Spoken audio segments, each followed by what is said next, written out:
राधा वल्लभ श्री हरिवंश। गुरुदेव भगवान, आपके चरणों में दंडवत प्रणाम। गुरुजी, मुझ अदम से पापी से पाप कर्म बन गए हैं जिसकी माफी भी नहीं हो सकती। आप श्री के सामने आने की हिम्मत भी नहीं थी। पता नहीं कैसे आपकी कृपा से आपके समीप आ गया हूं। हम ये तो नहीं जानना चाहेंगे कि आपने क्या पाप किया, पर हम ये जानना चाहते हैं कि जो पाप एक बार आपसे हो गया वो पुनरावृत्ति तो नहीं कर रहे हैं। एक बार गलती हो जाए तो वो क्षमा के काबिल होता है, कोई भी हो, जान के भी हो जाए तो वो कह रहा है जरूर जान के हो गई, पर वो अज्ञानी है, वो नहीं वास्तविक जानता। अब अगर वो गलती पुनरावृत्ति हो रही है, अब वो अक्षम्य हो जाती है। तो हमें देखना है कि अगर कोई भी हमसे ऐसी गलती हो गई जिसका हमें हृदय में पश्चाताप है कि नहीं होना चाहिए, कोई भी गलती हो, फिर हम दोबारा नहीं होनी चाहिए। अगर दोबारा नहीं होगी तो भगवान कहते हैं हम तो हम सर्वपापेभ्यो मोक्षयिष्यामि।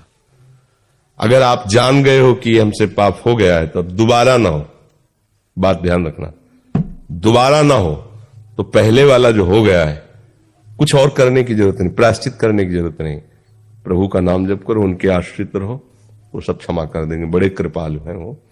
पर अगर बार बार वही करते रहो, कहते रहो क्षमा करो, तो फिर दंड से नहीं बच सकते। ये पक्की बात समझ लो। आज सत्संग में सुना कि ये सब बुरा जो मैं अभी तक कर रहा था गलत है, और आज निश्चय किया कि अब लो नशानी अब ना नसीहो, और भगवान का भजन करने लगे तो भगवान कृपा करके सब वो नष्ट कर देंगे, सब माफ कर देंगे। लेकिन आज कहने के बाद फिर आप वही बार बार करेंगे तो प्लस हो जाएगा, फिर झेलना मुश्किल हो जाएगा। ये जो भगवत शरणागति से बचाव पक्ष है वो ये कि अवलव नशानी आज तक होता रहा। हे नाथ, आप ऐसा बल दीजिए कि दोबारा हमसे गलती ना हो। कोई भी गलती, खान पान व्यवहार, कुछ भी गलतियां किसी से भी हो सकती हैं, तो आगे से गलती ना करो। प्रायश्चित अंदर यही जो जलन हो रही है, आपको पछतावा हो रहा है, यही प्रायश्चित हो। नाम जप करो, प्रभु के आश्रित रहो, नाम जप नहीं हो रहा, नाम कीर्तन करो, कीर्तन राधा राधा राधा राधा राधा। इसके लिए थोड़ी हमें मन की जरूरत है। होता नहीं कि हमारा मन प्रभु में नहीं लग रहा, वो तो बहुत अच्छे साधक हैं जो मन को लगाना चाहते, मन नहीं लगा पर जबान राधा राधा राधा राधा राधा राधा। अहो वत्सो पचतो गरियान यज्ञाग्य वर्तते नाम तुभ्यम। अहो माने आश्चर्य की बात है कि वो चांडाल भी परम पूजनीय हो जाता है जिसकी जिह्वा पे हरि नाम हो। तो आपको तो राधा नाम मिला जो स्वयं हरि जपते हैं, तो राधा राधा जबान से बोलो। हमारा भजन नहीं होता, वो सिद्धों का भजन होता है। भजन के लिए प्रयत्न करना होता है। हम प्रयत्न करते करते, अभ्यास करते करते जब ऐसी स्थिति को होते तब भजन होने लगता है। जब होने लगता है तो फिर रुकता नहीं। जैसे दिल की धड़कन नहीं रुकती, ऐसे भजन नहीं रुकता। अभी तो हम शुरुआत कर रहे हैं ना, तो हमारा प्रयत्न होगा इसमें। राधा राधा राधा राधा राधा। अब कहते हमसे होता नहीं, वैसी बात नहीं। देखो, इसको प्रमाद में मत डालिए।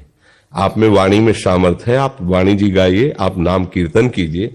माना जप में मन नहीं लगता, लेकिन राधा राधा बोलने में राधा राधा राधा राधा राधा राधा राधा हो रहा है भजन, तो होता ना। राधा वल्लभ श्री हरिवंश, राधा हो रहा है भजन। जरूरी माला से करें, जरूरी मुंह बंद करके करें। भाई मंत्र का कीर्तन नहीं कर सकते, नाम का तो करें, और इसको बहुत धीरे से भी गुनगुना सकते हो। कोई सी भी ध्वनि में फंसा लो, हमको भजन करना है, किसी भी ध्वनि में फंसा ले, और अंदर ही अंदर गुनगुना रहे, अंदर अभी आनंद आए। पर हम लोग क्या प्रमादी हैं। कुछ लोगों को भ्रम रहता है कि साधु महात्माओं को भेंट दे देंगे, फल दे देंगे, वो आशीर्वाद दे देंगे। कुछ नहीं, सब नाटक है। बिना भजन के भव से तरना असंभव। बिल्कुल प्योर बात समझ लो। विनिश्चितम बदामिते न अन्यथा वचांस में बारी मथे गत होए बर सिकता ते बर तेल बिनु हरि भजन।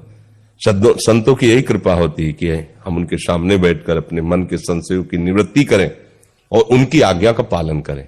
बकाया सब नाटक, बात समझ लेना।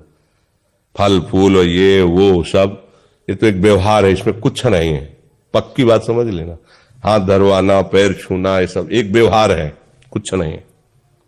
आज्ञा का पालन न करो, कुछ नहीं होने वाला। आज्ञा का पालन करो तो सामने जाते ही उनकी दृष्टि पड़ेगी और आपको देखेंगे, और अंदर से जो उनका प्यार आपके प्रति उदय होगा वो आशीर्वाद है। तो वो जबान से नहीं कहा जाता, वो तुम्हारी आई हुई बाधाओं को ऐसे मिस के रख देगा, नष्ट करके रख देगा। आशीर्वाद मांगने की थोड़ी जरूरत है। आप चलो, जैसे बेटा है ना, माँ उसको कहती है कि भोजन पाले, देख ये हलवा ये पाल, और जब पा लेती तो माँ का हृदय शीतल होता है, क्योंकि वो माँ है। पाया आपने, सुख माँ को हो रहा है। ऐसे ही गुरु को सुख होता है जब शिष्य उनकी आज्ञा पर भजन करता, कल्याण उसका होगा, पर गुरु को आत्म शांति मिलती कि मेरे वचनों का आदर करने के कारण इस जीव का मंगल हो गया। अब जो उसके बाधाएं पड़ रही वो अपने पावर से हटाएगा, क्योंकि आप चलना चाहते हैं ना, आप चलने के, जब आप चल ही नहीं रहे, आप विपरीत दिशा गुजारे तो उनको चिढ़ लगेगी कि हम लाख बार समझाए, आप ऐसा ना करो, कर जाओ, अच्छा भोगो, जाके फिर भोगो। ऐसा माया फंसा देगी कि सामने नहीं आ पाओगे, ऐसा फंसा दे कि एक बार राधा नहीं बोल पाओगे।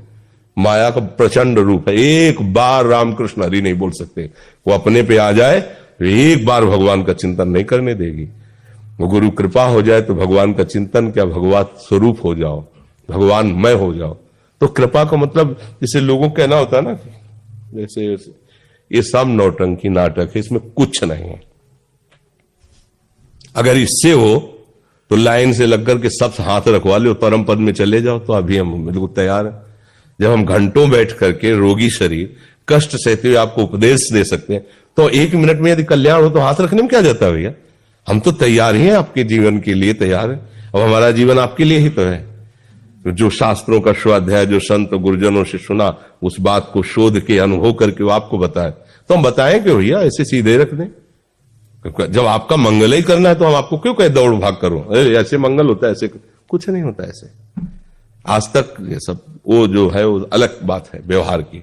आज्ञा पालन करो, अभी इसी क्षण से आपका मंगल प्रारंभ हो गया। आज्ञा पालन न करो तो सब इसे नाटक कहते हैं, माया का कुछ नहीं होता।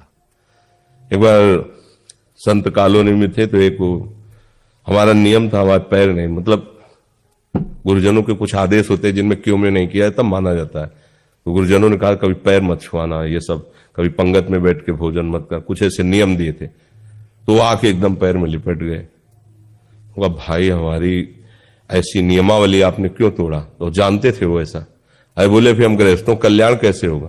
कहा ठीक बात है, अगर हमारे पैर पड़ने से तुम्हारा कल्याण हो जाता है तो हम आराम से खड़े हैं, आप जैसे चाहो पढ़ लो, लेकिन आज के बाद आपका नाम नहीं रुकना चाहिए, प्रभु का भजन नहीं छूटना चाहिए।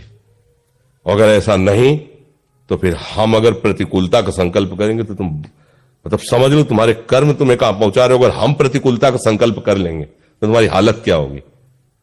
अगर तुम्हारा कल्याण इससे होता है तो चरणामृत ले लो, चलो पियो, तुम परम पद में जाओ, हमें कोई परवाह नहीं। लेकिन इससे नहीं होता, नाम जब से होता। संतों ने कहा राम बोलो, हरि बोलो, कृष्ण। अब तुम्हें कुछ किसी के आशीर्वाद की जरूरत नहीं, बस उसमें लग जाओ, जो कुछ चाहिए अपने आप सब विधान कर देंगे भगवान, आप क्यों लग जाओ। अब लगो ना तो ये सब नाटकबाजी, इससे इस पर हमें विश्वास नहीं। बचपन से हम इस पर चलना आपको पड़ेगा। बड़े बड़े सिद्धों के पास दर्शन किए, बातचीत, चलना आपको पड़ेगा। हमें उनसे क्या लाभ मिला? जो हम 10वें वर्ष नहीं समझ सकते थे वो 1 सेकंड में समझा दिया, बात हमारी समझ में आ गई और हमारे चलने के लिए अंदर उत्साह आ गया। पर चलना आपको पड़ेगा, आप ना चले तो कोई ऐसे नहीं पहुंचा पाएगा, पक्की बात है। नहीं तो भगवान सामने खड़े और अर्जुन को उपदेश कर रहे हैं अपनी प्राप्ति का, सामने खड़े कह रहे हैं कि अनन्य चेता सततम यो माम स्मृति नित्यशा तस्याहम सुलभा पार्थ। सामने खड़े हैं, ये नहीं कह रहे मेरा दर्शन कर लो सुलभ हो गया दर, मुझे तुम देखते हुए भी नहीं देख पाओगे, मेरा अनन्य चिंतन करो, उसके लिए मैं सुलभ हो जाता हूं। सामने खड़े बातचीत कर रहे हैं। आए हुए विकारों को सहो, मात्रा स्पर्श सातु कौंते शीतोष्ण सुख दुखदा, इनको सहो, ये नाशवान है, तुम मेरा साक्षात्कार कर लोगे। मतलब समझो, भगवान सामने खड़े कह चिंतन करो, तो संत जन कहते भगवान का चिंतन करो, अगर नहीं करोगे तो नहीं समझ पाओगे। इसलिए सावधान चलो।